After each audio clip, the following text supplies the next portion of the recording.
Hello everyone, आप सबका स्वागत है आपके अपने क्लासरूम में। हम लोग पढ़ रहे हैं लिमिटेशन एक्ट और ये हमारी जो सीरीज़ है वो जुडिशियल सर्विसेज के लिए चल रही है, जहाँ पे आपको free of cost lectures provide किए जाते हैं जुडिशियल सर्विसेज के लिए in depth.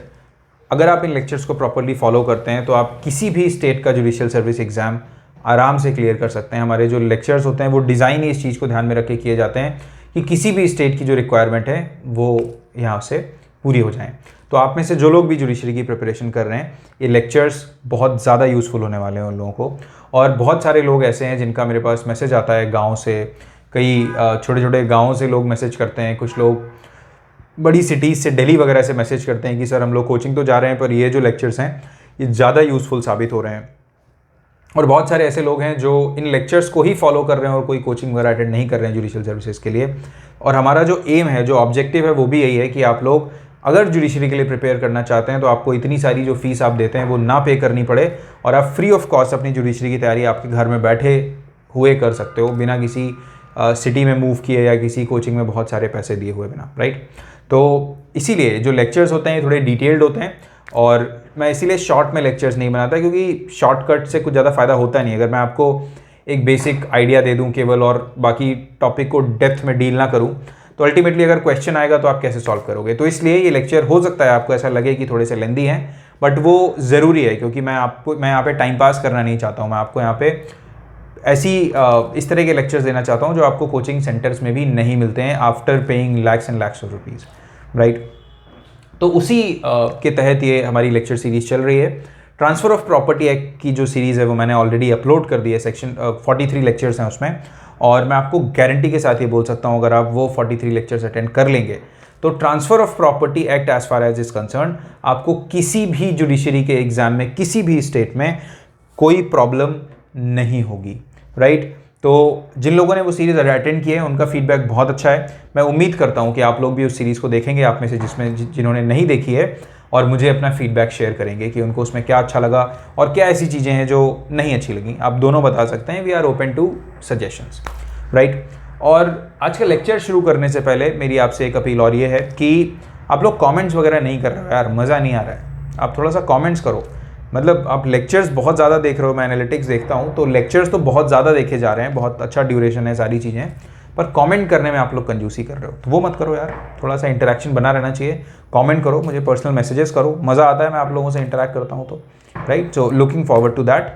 And one more thing, आपको अपना ये जो क्लासरूम है ये सबके साथ शेयर करना है। आप जितने लोगों को जानते हो जो लॉ से रिलेटेड हैं, आप उन सबके साथ शेयर करो इस क्लासरूम को।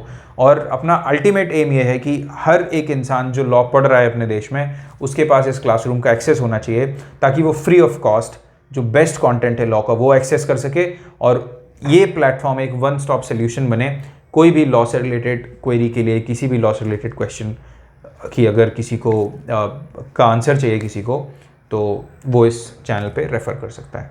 तो इसी के साथ हम आगे बढ़ते हैं। Section 12 and 13 of transfer of section 12 and 13 of limitation act. Transfer of property act पढ़ा के मेरी आदत हो गई है ट्रांसफ़र ऑफ प्रॉपर्टी बोलने की, राइट।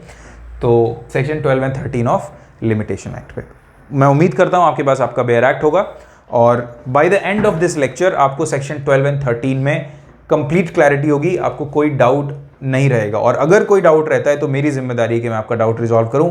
आप मुझे मैसेज कीजिए, कमेंट कीजिए, मैं आपका डाउट क्लियर करूंगा, राइट। सो देखिए, जो सेक्शन 12 से 24 का जो पार्ट है, राइट, 12 to 24, ये पार्ट 3 ऑफ लिमिटेशन में आता है। This is part 3 of limitation act. तो इसमें हम क्या करते हैं, इसमें हम कंप्यूटेशन करते हैं पीरियड ऑफ लिमिटेशन का, राइट। क्या करते हैं, कंप्यूटेशन करते हैं पीरियड ऑफ लिमिटेशन का। मतलब पीरियड ऑफ लिमिटेशन जो है उसको हम कैलकुलेट करते हैं। तो उसके कुछ प्रिंसिपल्स हैं, कैसे कैलकुलेट करते हैं, कौन सी चीज़ें अपन को इंक्लूड करनी होती हैं वो कैलकुलेट करने में और कौन सी एक्सक्लूड। फॉर एग्जांपल मैं आपको इसका मतलब क्या होता है मैं वो एक्सप्लेन कर देता हूं आपको। देखिए, मान लीजिए कि कोई अपील फाइल करने का जो, मान लीजिए एप्लीकेशन जो है, समरी प्रोसीडिंग्स की जो एप्लीकेशन होती है उसको फाइल करने का जो प्रिस्क्राइब पीरियड है वो 10 डेज है, राइट। अब ये 10 डेज कब से कैलकुलेट होंगे? जिस दिन कॉज ऑफ एक्शन आया उस दिन से कैलकुलेट होंगे या उसके अगले दिन से कैलकुलेट होंगे, राइट? तो ये सारी चीजें जो हैं हम पढ़ते हैं computation of period of limitation में। तो आगे वाले जो हम सेक्शंस पढ़ने वाले हैं, अब मान लीजिए जिस दिन किसी पर्टिकुलर केस में जजमेंट आया, जब अपील की जानी है, तो मान लीजिए जो जिस दिन जजमेंट आया, राइट, तो डेट ऑफ जजमेंट से मान लीजिए 3 मंथ्स जो है अपील का पीरियड है कि आप 3 मंथ्स में अपील कर सकते हो, राइट? तो अब ये जो 3 मंथ्स हैं ये कब से काउंट होंगे? मान लीजिए जजमेंट आया 8 जनवरी 2023 को, तो अब ये 3 मंथ्स क्या 8 जनवरी से काउंट होंगे या फिर 9 जनवरी से काउंट होंगे? सॉरी, 8 नवंबर 2023 से काउंट होंगे या 9 नवंबर 2023 से काउंट होंगे, राइट? 3 मंथ्स ही है, पर 3 मंथ्स को हम काउंट कैसे करेंगे, कब से काउंट करेंगे, राइट? या फिर अब मान लीजिए जजमेंट आया, मेरे अगेंस्ट जजमेंट आया और मुझे उस जजमेंट की कॉपी चाहिए थी कोर्ट से, तो उस कॉपी को लेने के लिए मैंने क्या किया, एप्लीकेशन दी, ठीक है? क्योंकि जब आप अपील फाइल करोगे तो आपको कॉपी ऑफ जजमेंट लगानी पड़ेगी, तो application for copy of judgement मैंने दी। अब कोर्ट में जब मैंने कॉपी ऑफ जजमेंट के लिए एप्लीकेशन दी तो कोर्ट में उन लोगों ने बहुत लापरवाही करी और 3 मंथ्स लगा दिए वो जजमेंट की कॉपी देने में, तो मेरी तो कोई गलती है नहीं उसमें। तो अगर आप 3 मंथ स्ट्रिक्टली ऐसे बोलोगे कि 8 नवंबर 2023 से 3 मंथ्स हम कैलकुलेट करेंगे, तो मान लीजिए मैंने क्या किया, मैं मार्च में,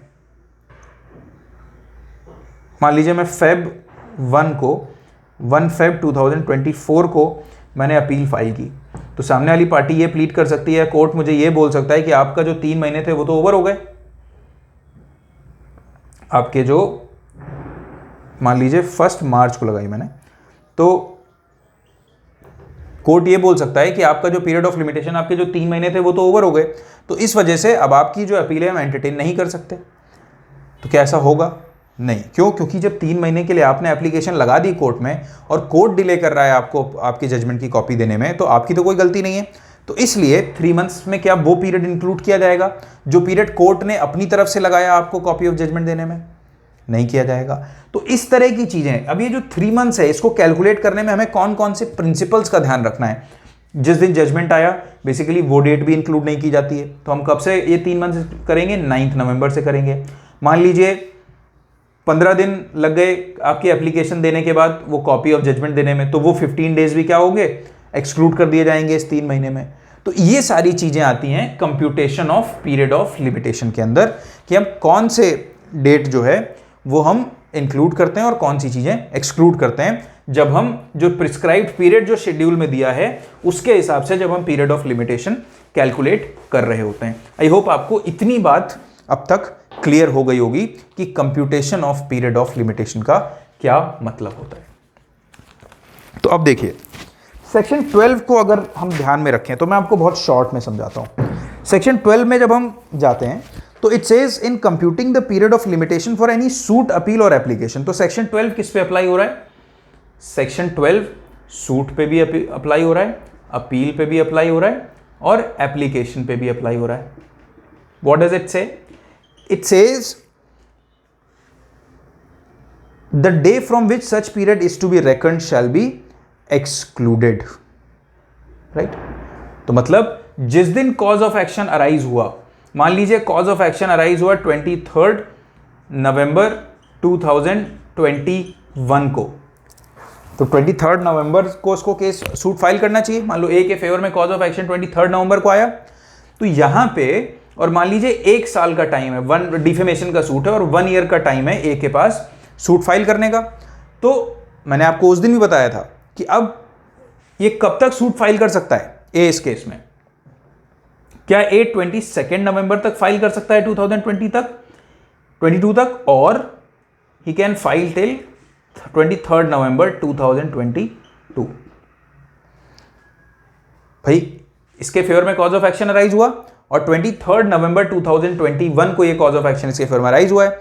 इसके पास 1 साल का टाइम है as per schedule of limitation act कि आप 1 साल के अंदर अपना सूट फाइल कर सकते हो डिफेमेशन का। तो वो कब, 1 साल कब से कैलकुलेट होगा? 23 नवंबर से कैलकुलेट होगा या फिर 24 नवंबर से कैलकुलेट होगा, राइट? तो बेसिकली जो 12 क्लॉज 1 है वो ये बोल रहा है कि जिस दिन से पीरियड ऑफ लिमिटेशन रेकन किया जाएगा उस दिन को हटा के हम अगले दिन से करेंगे, उस दिन को एक्सक्लूड कर दिया जाएगा। मतलब ये जो टाइम पीरियड है ये स्टार्ट कब से हम काउंट करना करेंगे, 24 नवंबर से हम ये एक साल काउंट करेंगे। तो ये जो 1 ईयर का कैलकुलेशन है हम उसको 23rd को कॉज ऑफ एक्शन आया तो हम 23rd जो है एक्सक्लूड कर देंगे, अगले दिन से काउंट करेंगे। तो कब तक ये केस हम फाइल कर सकते हैं, ये जो ए है ये कब तक केस फाइल कर सकता है, क्योंकि 24 नवंबर 2022 से काउंट किया जाएगा तो 23 नवंबर 2020 को एक साल, 22 को एक साल पूरा होगा। तो कब तक, 23 नवंबर 2022 तक, राइट। ये आपको याद रखना है और ये एग्जाम में बहुत ज़्यादा पूछा जाता है, राइट। इंटरव्यू में भी ये क्वेश्चंस अक्सर पूछे जाते हैं। तो लोग गलती क्या करते हैं कि 23 नवंबर को कॉज ऑफ एक्शन अराइज हुआ, एक साल का टाइम है तो वो बोल देते हैं 22 नवंबर तक कर सकते हैं। नहीं, 23 से 23, क्यों, क्योंकि 23 एक्सक्लूड हो जाएगा और एक साल 24 नवंबर से कैलकुलेट होगा। This is 12 subsection 1।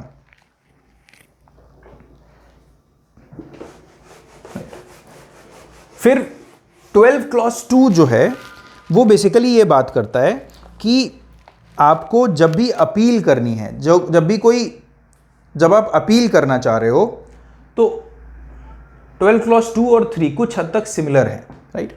12 क्लॉज 2 ये बोल रहा है कि जब आपको अपील करनी है, राइट, तो जब अपील आपको करनी है तो अपील आप करोगे कैसे, जब जजमेंट की कॉपी आपको मिलेगी। तो आपने मान लीजिए जजमेंट डिलीवर हुआ 1 दिसंबर 2022 को, राइट। उसके बाद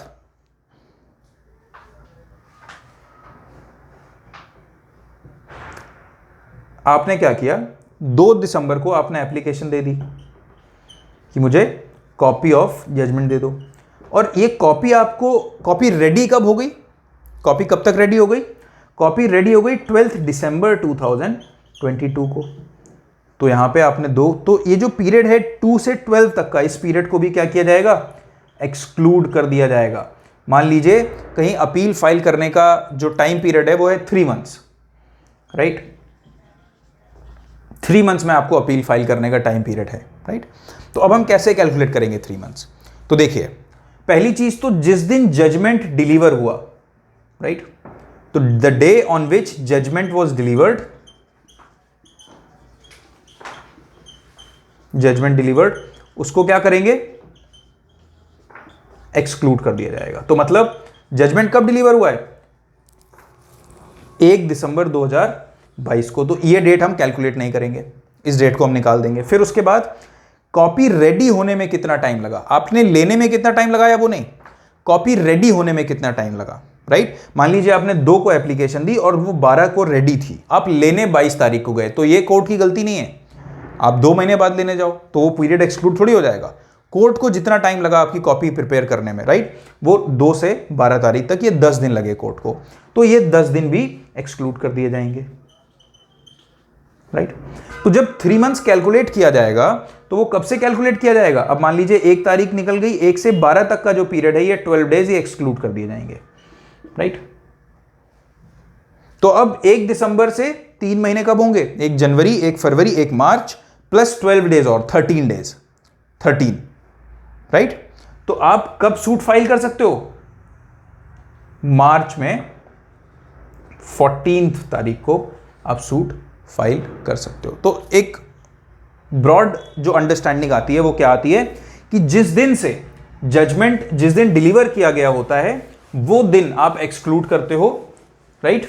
और दूसरा आप क्या एक्सक्लूड करते हो, जो टाइम कोर्ट को लगता है जब आपने एप्लीकेशन दे दी है उसके बाद आपको वो कॉपी प्रिपेयर करने में कोर्ट जितना टाइम लेता है वो टाइम एक्सक्लूड कर दिया जाता है जब हम पीरियड ऑफ लिमिटेशन कैलकुलेट करते हैं, राइट। एक और एग्जांपल के थ्रू समझो, मान लो जजमेंट आया दिसंबर 1, 2021 में और जो कॉपी है वो प्रिपेयर करी, कॉपी प्रिपेयर करके आपने एप्लीकेशन दे दी दिसंबर 2, 2021 में।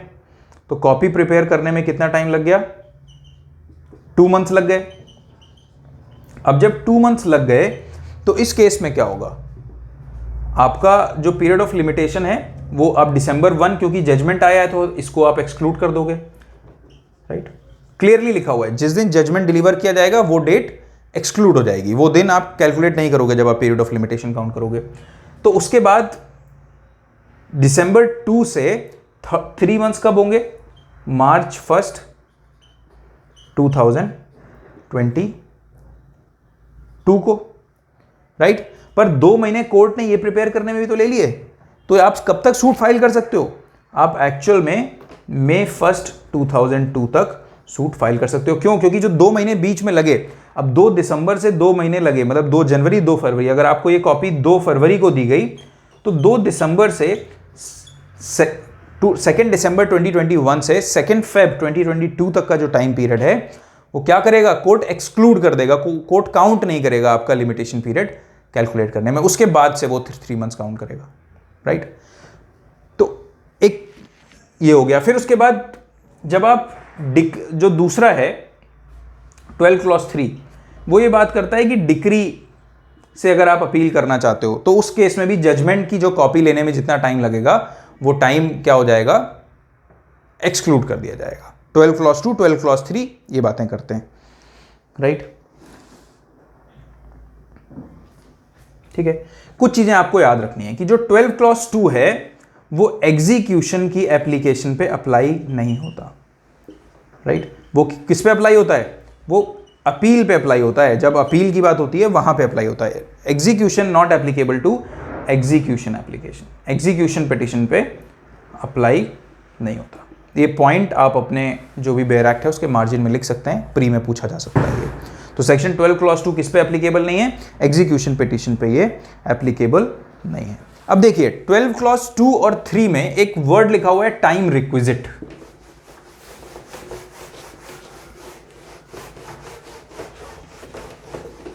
कि जितना भी टाइम रिक्विजिट है, मतलब जितना भी टाइम रिक्वायर्ड है वो कॉपी प्रिपेयर करने में, तो टाइम रिक्विजिट जो एक्सप्रेशन है इसको कहीं डिफाइन नहीं किया गया है, राइट। आप लिमिटेशन एक्ट देखोगे कहीं पे टाइम रिक्विजिट डिफाइंड नहीं है, राइट। कि कितना टाइम लगेगा, कोर्ट को कितना टाइम लगा, तो वो तो कोर्ट के ऊपर है और ये केस के फैक्ट्स एंड सर्कमस्टेंसेस पे डिपेंड करता है। तो टाइम रिक्विजिट क्या है? एक question of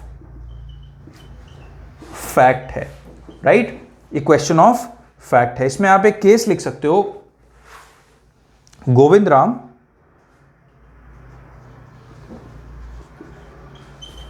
versus Harnam Das. Govind Ram versus Harnam दास, ये दिल्ली हाई कोर्ट का जजमेंट है 1981 का। इसमें इन्होंने क्या किया था? Govind Ram and others versus Harnam Das, Delhi high court का 1981 का जजमेंट है जिसमें इन्होंने टाइम रिक्विजिट को डिफाइन किया था। तो इन्होंने बोला था कि जो टाइम रिक्विजिट है वो डिपेंड करता है, कभी कोई कोर्ट 2 महीने ले सकता है, कभी कोई कोर्ट 1 महीने ले सकता है, कभी कोई 15 दिन ले सकता है, तो वो डिफाइन नहीं है कहीं पे। टाइम रिक्विजिट एक क्वेश्चन ऑफ फैक्ट है जो हर केस के केस एंड सर्कमस्टेंसेस पे डिपेंड करेगा, right.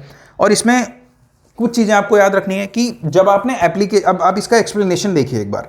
In computing under this section the time requisite for obtaining a copy of decree और order, any time taken by the court to prepare the decree or order before an application for a copy thereof is made shall not be excluded। मतलब मान लीजिए judgement कब आया? Judgement आया December 1, 2022 को, right. और 3 महीने आपके पास अपील के थे, तो ये वाली डेट अगर आप एक्सक्लूड करोगे तो सेकंड से, क्योंकि जिस दिन जजमेंट आया वो डेट तो एक्सक्लूड कर दी जाएगी जब हम 3 महीने काउंट करेंगे, तो हम December 2 से काउंट करेंगे। तो दिसंबर, जनवरी, फरवरी, मार्च, दिसंबर, जैन, फेब, मार्च। तो मार्च 1, 2023 तक आप अपील फाइल कर सकते हो। पर आपने क्या किया? अब जो एप्लीकेशन है जजमेंट के लिए वो कब दी? मार्च 2 को दी। मार्च 2, 2023 को आपने क्या किया? एप्लीकेशन दी फॉर कॉपी ऑफ जजमेंट। तो यहां पे क्या हुआ? यहां पे पीरियड थोड़ी एक्सक्लूड होगा भाई। आपने दिसंबर से आपको जजमेंट आया, 1 मार्च 2023 तक आपके पास टाइम था कि आप अपील फाइल करो। आपने इस लिमिटेशन पीरियड के अंदर क्या किया? आपने एप्लीकेशन नहीं दी, कि आप हमें जजमेंट की कॉपी दो, लिमिटेशन पीरियड आपने एक्सपायर हो जाने दिया, उसके बाद आप जाके कॉपी मांग रहे हो। तो जब आप कोर्ट के पास जाओगे तो जब आप अपील फाइल करोगे तो ये अपील क्या होगी, ये अपील जो है वो बार्ड होगी। क्यों? क्योंकि 3 महीने का पीरियड तो ऑलरेडी ओवर हो गया था जब आपने एप्लीकेशन लगाई। तो जब भी आपको एप्लीकेशन लगानी है इसके लिए, कॉपी ऑफ जजमेंट के लिए, तो आप कब लगाओगे? पीरियड ऑफ लिमिटेशन खत्म होने से पहले लगाओगे, राइट? तो वो टाइम एक्सक्लूड होगा। आप पीरियड ऑफ लिमिटेशन के बाद लगाओगे तो वो एक्सक्लूड नहीं होगा। और एप्लीकेशन से पहले जो इसका एक्सप्लेनेशन है सेक्शन 13 का, सेक्शन 12 का, उसका पर्पज ये है कि अगर आप नेग्लिजेंट हो, आप ध्यान नहीं दे रहे हो, आपका लैकेडासिकल एटीट्यूड है ना, कैजुअली ले रहे हो चीज़ों को, आपकी 6 महीने तक आप एप्लीकेशन ही नहीं लगा रहे हो, तो उस केस में वो जो टाइम जिसमें आपने एप्लीकेशन नहीं लगाई वो कैलकुलेट नहीं होगा। एप्लीकेशन लगाने के बाद कोर्ट ने जितना टाइम लिया, क्योंकि वो आपके कंट्रोल में नहीं है, आप एप्लीकेशन लगा रहे हो और उसके बाद कोर्ट 1 महीने का टाइम ले रहा है, 15 दिन का टाइम ले रहा है, 10 दिन का टाइम ले रहा है, तो that is not in your hands, वो कोर्ट के हाथ में है। तो इसलिए वो टाइम पीरियड कैलकुलेट नहीं होगा। पर जब आपने एप्लीकेशन ही नहीं लगाई तो वो टाइम पीरियड एक्सक्लूड थोड़ी किया जाएगा, वो तो आपकी गलती है, राइट? तो आपको जो एप्लीकेशन लगानी है फॉर कॉपी ऑफ जजमेंट वो कब लगानी है? With in the period of limitation लगानी है, with in the period of limitation वो एप्लीकेशन लगानी होगी आपको, राइट? और उसके बाद मान लीजिए कॉपी जो है वो प्रिपेयर हो गई थी 2 दिसंबर 2022 को किसी केस में, पर वो कॉपी कलेक्ट करने गए आप 31 जैन 2023। तो कब तक का टाइम पीरियड? गाइस पटाखे चल रहे हैं क्योंकि गुरु नानक देव जी का बर्थडे है 8 को, तो हम जिस कॉलोनी में रहते हैं वहाँ पे 6 बहुत सारे हैं, तो अभी बहुत अच्छा माहौल है सोसाइटी में, तो कुछ पटाखों की आवाज़ आए तो आप भी एंजॉय कर लेना, डिस्टर्ब मत होना, राइट? तो मान लीजिए 2 दिसंबर 2022 को यहाँ पे कॉपी रेडी हो गई थी, राइट? उसने एप्लीकेशन दी थी मान लीजिए नवंबर 21 2022 को, और कॉपी कब तक रेडी हो गई? 2 दिसंबर 2022 को कॉपी रेडी हो गई, पर कॉपी लेने आप 31 जैन को गए, तो कितना पीरियड एक्सक्लूड होगा? नवंबर 21 से 31 जैन तक का, या फिर नवंबर 21 से 2 दिसंबर तक का? तो पीरियड जो एक्सक्लूड होगा वो केवल ये होगा, नवंबर 21 से 2 दिसंबर तक का, क्योंकि कोर्ट ने इतना टाइम लिया प्रिपेयर करने में। आपकी जिम्मेदारी थी कि आप कॉपी लेने चले जाते 2 दिसंबर को या 3 दिसंबर को, पर आपने क्या किया? आप बैठे हो, आप सो गए, आपको नींद आ गई, आप 1-1.5 महीने बाद सो के उठे, तो फिर आप गए 31 जनवरी को, राइट? तो कोर्ट क्या बोलेगा? लॉ आपको आपकी जो गलतियां हैं, जो आपकी नेग्लिजेंस है, उसके लिए आपको कोई रिलैक्सेशन नहीं देगा। आपकी गलती कि आप 31 जैन को गए, तो ये टाइम एक्सक्लूड नहीं होगा। कितना टाइम एक्सक्लूड किया जाएगा? केवल नवंबर 21 2022 से 2 दिसंबर 2022 तक का टाइम पीरियड एक्सक्लूड किया जाएगा जब भी पीरियड ऑफ लिमिटेशन कैलकुलेट होगा, राइट? उसके बाद अगर हम इसका सबसेक्शन 4 देखें तो सबसेक्शन 4 बोलता है कि in computing the period of limitation for an application to set aside an award, the time requisite for obtaining a copy of award shall be excluded, right?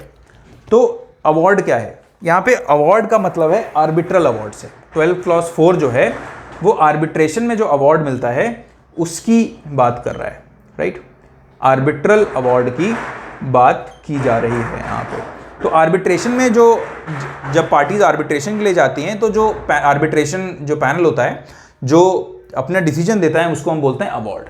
तो सेक्शन 12 क्लॉज 4 बोल रहा है arbitral award की। तो अब arbitral award जो आया है, मान लो पार्टीज उससे सेटिस्फाइड नहीं है, तो वो इस अवार्ड को चैलेंज करती हैं कोर्ट ऑफ लॉ में और ये बोलती हैं कि इस अवार्ड को सेटिसाइड किया जाना चाहिए, हटाया जाना चाहिए।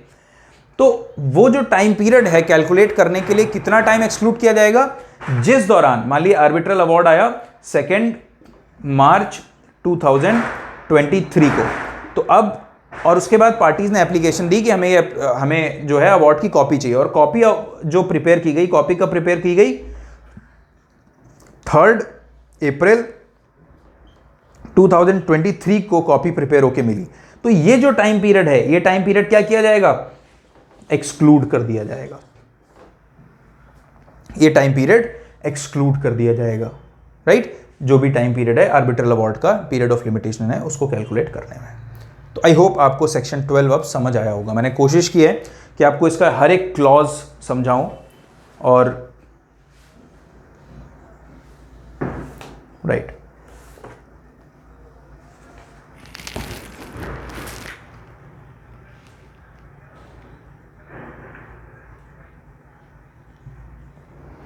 ठीक है। तो अगर हम इसको सम अप करें अल्टीमेटली सेक्शन 12 को, तो बेसिकली कौन कौन से पीरियड्स एक्सक्लूडेड होंगे जिस दिन, ठीक है, कौन कौन से पीरियड एक्सक्लूड किए जाएंगे। तो जो समरी है सेक्शन 12 की वो क्या होगा, क्योंकि अभी तक हो सकता है आप थोड़े मेस्ड अप सा फील कर रहे हो क्योंकि कई सारे प्रिंसिपल्स है, मैं एक जगह लिख देता हूं। तो कौन सा पीरियड एक्सक्लूड होगा, day on which period begins to run, right, वो दिन, मतलब जिस दिन कॉज ऑफ एक्शन अराइज हुआ उस दिन को एक्सक्लूड कर देंगे, अगले दिन से कैलकुलेट करेंगे। फिर उसके बाद the day on which judgement was pronounced, judgement was pronounced. फिर उसके बाद टाइम रिक्विजिट, टाइम रिक्विजिट जो कोर्ट को टाइम लगा for obtaining copy of decree, right. फिर उसके बाद जो टाइम लगा for obtaining copy of judgement. उसके बाद जो टाइम लगा for obtaining a copy of arbitral, copy of award, right. तो ये आर्बिट्रल अवार्ड भी हो सकता है, राइट। तो ये सारी चीजें, ये जो टाइम पीरियड है, ये 5 चीजें जो है यहाँ पे क्लियर की गई। एक बार आप इसको लिख सकते हैं या इसका आप स्क्रीनशॉट ले सकते हैं, ये आपको काफी काम आएगा, राइट। तो अब हम बढ़ते हैं सेक्शन 13 की तरफ।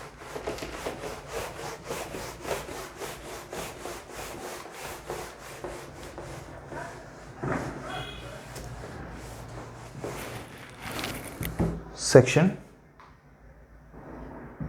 30, देखिए सेक्शन 13 कहता है exclusion of time in cases where leave to sue और appeal as a pauper is applied for. तो मतलब हमने कुछ कंडीशंस डिस्कस की जो टाइम पीरियड, जिसमें ये बताया गया सेक्शन 12 में कि 5 सिनेरियोज हैं जिनमें टाइम एक्सक्लूड किया जाएगा जब हम पीरियड ऑफ लिमिटेशन कैलकुलेट करते हैं। सेक्शन 13 एक और चीज बताता है।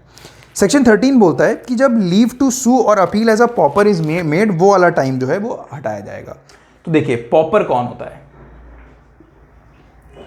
पॉपर वो इंसान होता है जिसके पास कोर्ट फीस पे करने के लिए, मतलब एक तरह से बेगर, या जिसके पास पैसा नहीं है कोर्ट फीस पे करने के लिए, राइट। तो who doesn't have sufficient means to pay of the court fees, ठीक है, तो उसको हम बोलते हैं पॉपर, राइट। कोई इनकम नहीं है, वो एक तरह से उसके पास कोई पैसा नहीं है, कोई प्रॉपर्टी नहीं जिससे वो कोर्ट फीस पे कर सके, उसको हम पॉपर कहते हैं। तो जनरली सिविल सूट जब हम फाइल करते हैं, तो सिविल सूट फाइल हम करते हैं तो हमें क्या करना पड़ता है, कोर्ट फीस पे करनी पड़ती है। पर जब हम कोर्ट फीस पे नहीं करते हैं तो हम कोर्ट में क्या एक एप्लीकेशन लगाते हैं। वो एप्लीकेशन ये होती है कि हम एज अ पॉपर सू करना चाह रहे हैं, राइट। हम कोर्ट फीस नहीं दे सकते और हमें विदाउट कोर्ट फीस हमारा जो केस है वो डिसाइड किया जाए, राइट। तो ये हम पॉपर सूट सीपीसी में डिटेल में पढ़ेंगे, एक पूरा ऑर्डर है जो पॉपर सूट से डील करता है, तो वो हम देखेंगे। अब पॉपर का मतलब आपको क्लियर हो गया।